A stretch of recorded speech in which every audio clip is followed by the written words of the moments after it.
Welcome back to the Marvel Movie Minute, a daily podcast in which we dig in deep to analyze the films of the Marvel Cinematic Universe 1 minute at a time. I'm Andy Nelson from thenextreel.com, and with me again today is JJ Jaeger from The Next Reel. Hi. On today's show, we are talking about minute 23. This minute starts with the mysterious Raza gazing on the proceedings down below and ends with Tony kicking things into high gear. So this minute is the one, we were talking a little bit about this shot of Raza. At the very beginning of this minute, we do have that shot of Raza surrounded by some of his men standing off in the distance, watching the goings-on down below. Heavily armed men. As we said in the last minute, this was the trigger that caused Tony to kind of give up hope, I guess you could say, to say, no, he won't. As in, he's not going to let me go. As opposed to Abu. And it's interesting because the way this plays out, even in the shot, it's not like Robert Downey Jr. changes his eye line or anything. Like he's clearly just looking into Abu's eyes, shaking his hand. Right. It was for the audience in the movie, for sure. Yeah, it's purely for the audience just to say, ooh, there's the mysterious leader of the terrorists standing on a hill in the distance. It's an interesting moment. And like you said last time, why do they choose to do this with Raza? They kind of make him this extra mysterious figure. We don't get him introducing himself to the characters for quite a while. Right now, it's just been this character in the distance, other than the moment toward the beginning, right before we get the title, when he's the one who's reading the ransom note on the video. Right. Yeah, I actually forgot about that aspect of it. But yeah, it seems like they wanted him to be something more significant in the first third of this film for the first act, but it didn't play out that way, and it didn't really need to. So I think some of the stuff is left over about Raza's significance. And it's interesting because for people who are fans of the comic books, we have not actually said 10 rings in the film yet. Oh, sure. But in that video that we see earlier in the film, we do see that flag with the 10 rings behind the terrorists as they are reading the ransom note for Tony. And that perhaps signaled to anyone who knew the story that, oh, maybe this guy is the Mandarin. And I wonder if that was something that they were wanting people to kind of think about. Not even make that connection.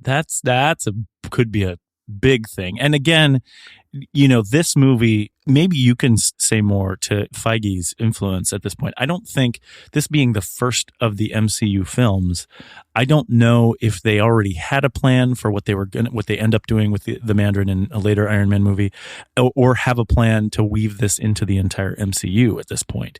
Of course, they do with the post-credit scene, which, this kind of stuff. But I don't know if the idea for the Mandarin had been completely conceptualized yet. Maybe they had different ideas and they changed later on. The Mandarin was originally going to be the villain of the film. See, there we go. Like that's, in the early drafts, it was the Mandarin.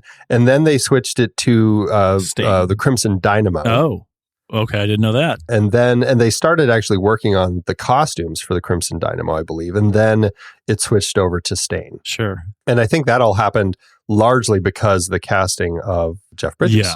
Well, and that makes, and I think it's the right decision. I mean, this film ends up being a really sort of nice thing to put together. The Mandarin, I think that makes for a pretty complicated story, especially if we're talking about Iron Man being an origin story or the first film here in the MCU. I think having the Mandarin come in, you need much more story to explain where he's from, whereas it just kind of rolls in very well with what they do with Stain. I think it's well written where they go, I don't know what they would have done to make Raza the Mandarin and the 10. I think that would have been difficult seeing what they have here. Well, especially because the way the 10 rings actually were in the comic books, where it's like the Mandarin wore these rings on his 10 fingers, these magic rings from this alien race. And I think that would have almost been too much of a stretch. It would have been. How do you explain it? Yeah.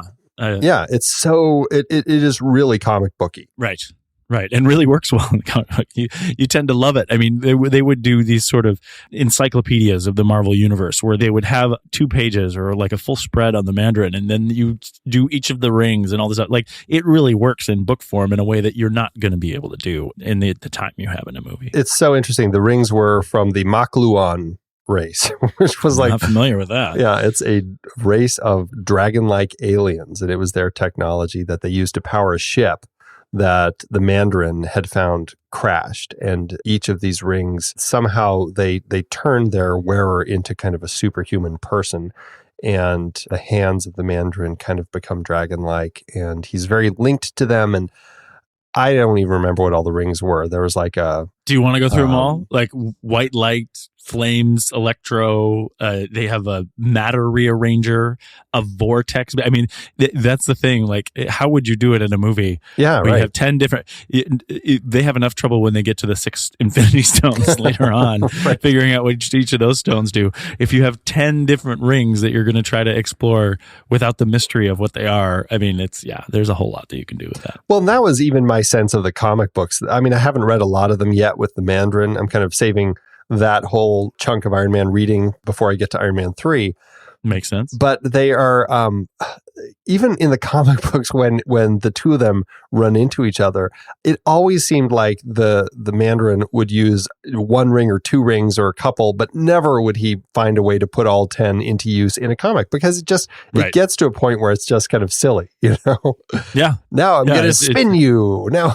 Well, and the irony of that, and I think the reason why he makes for a great nemesis for Iron Man is that Iron Man has that sort of capability as well. Of course, it's not, crystallized to the fact of 10 different rings, but we notice this over the evolution of the Iron Man movies, that he keeps adding new toys all the time, and they do all different kinds of things. You have your repulsor blast, or you have your tiny little thing that's going to stick on somebody and blow up, or eventually we get to, I don't remember which Iron Man it is, but we can create an entire suit out of a briefcase, these kind of things. So right.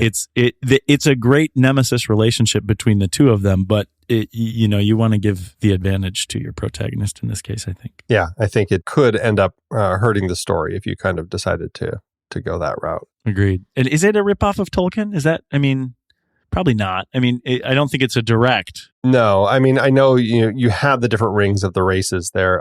That's interesting. I'd never actually thought about that, but I suppose it could have been something that they were playing around with loosely. Yeah. I never felt like, because it's just like 10 rings that one guy was wearing, I never felt it was that much of a ripoff, because it was like, the elves had 3 because 3 different people wore them. I didn't really think of it that way, but they are power rings though. Yeah. There's a similar thing there for sure. Right. We do have, we've mentioned it before, but Faran Tahir, he is playing Raza, the one up on the hill. Surrounding him, we've got John Braver, who's the uncredited fighter, but he's credited as utility stunts. He's standing screen right. Damian Moreno is in the same boat, also uncredited as a fighter, but he is also utility stunts, and he's standing immediately screen left. And I could not for the life of me figure out who is far screen left. This is going to hold true through a lot of the scenes that we have here with the terrorists. A lot of these actors who are in here aren't necessarily credited as actors playing these terrorists. They are mostly credited as utility stunts, because when you're going to shoot stunt scenes, you're going to end up casting these utility stunt people to come on board as the actors / stuntmen. It's pretty interesting, and it's something that, I don't know why I never completely put 2 and 2 together with that, but it makes perfect sense. I'm like, of course they're going to do that.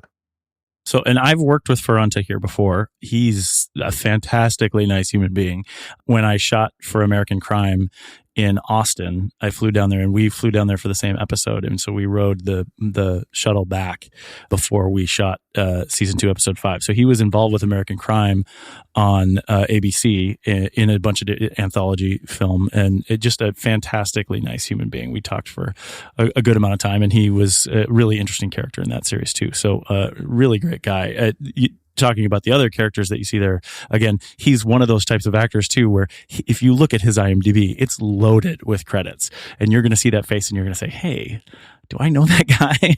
Right. And that's why he makes for such a great character actor in this kind of stuff. He's one of those faces. And again, we're not getting a lot of him here, so I want to hold out talking a lot about him until he actually starts talking, because sure he's just not doing much. But yeah, he does well. I have to get in my thing here, because I don't know if I'll be on that minute. No, I'm glad you did. I didn't know that you had worked with him before and had gotten to chat with him. So yeah, I think he was in the American Crime series where they were talking about private schools in I think it was in Ohio, even though we were shooting in Austin. And he played, I think, a local investor that was a big, he was a big supporter of the school, this private school and stuff like this. He played a big money guy in town. Interesting. Okay, cool. He is one of those guys that does get a lot of work. You look at what he's doing on IMDb, and they have him listed here with 84 credits, including some that he's currently working on. Not to mention some executive producer work.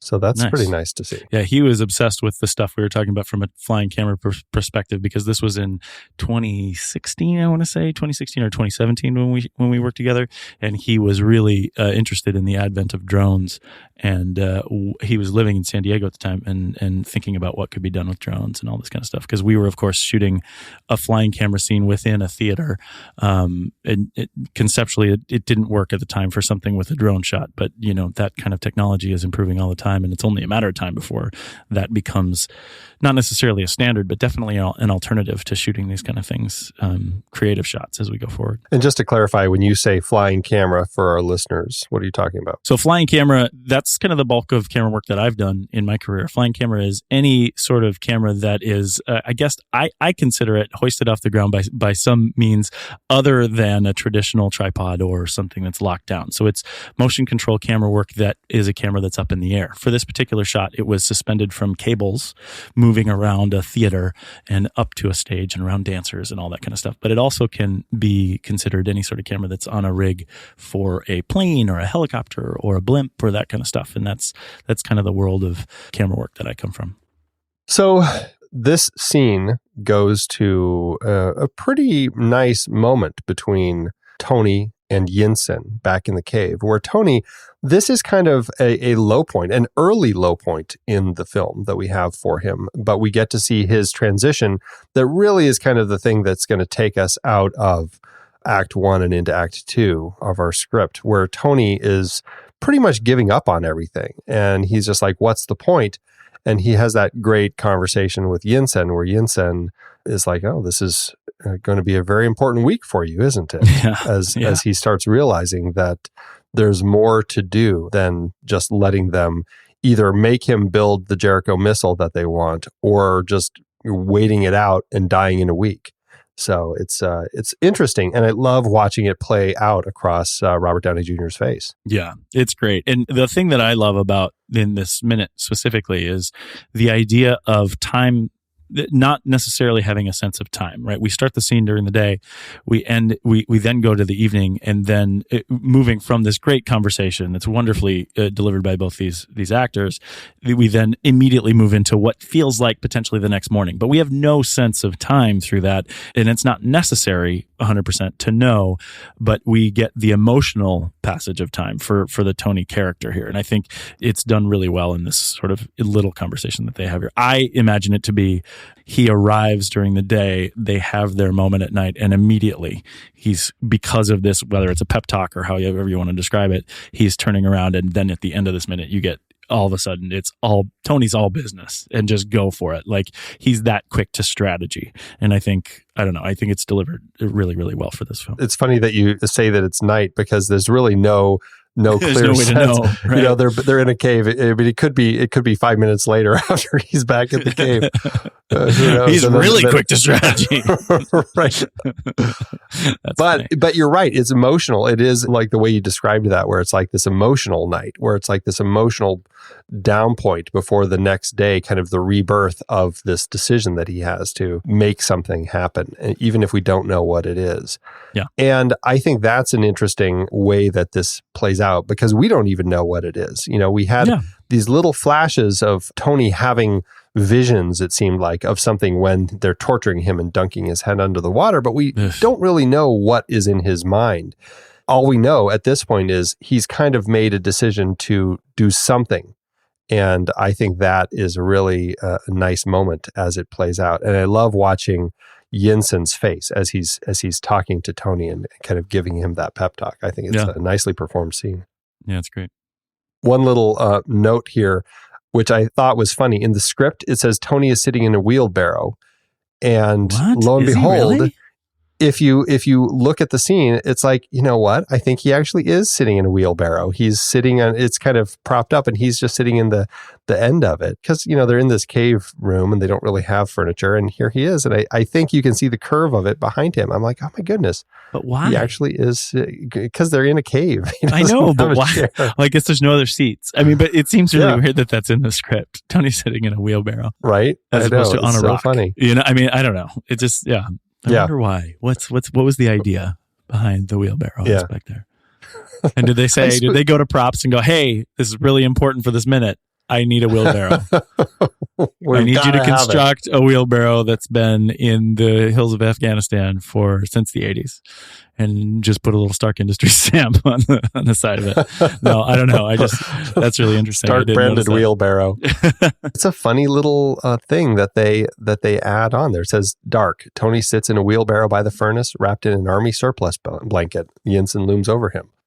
It's like all right there. I don't know. I don't know what to say. Script supervisor. That's what paid the salary for the script supervisor on that day. But it is a good minute. It's a great transition, and then we get to the end of it where we get to see some of the work starting. But I think we can probably talk about that when we jump back in tomorrow. What do you think? Yeah, sounds good. All right, everybody.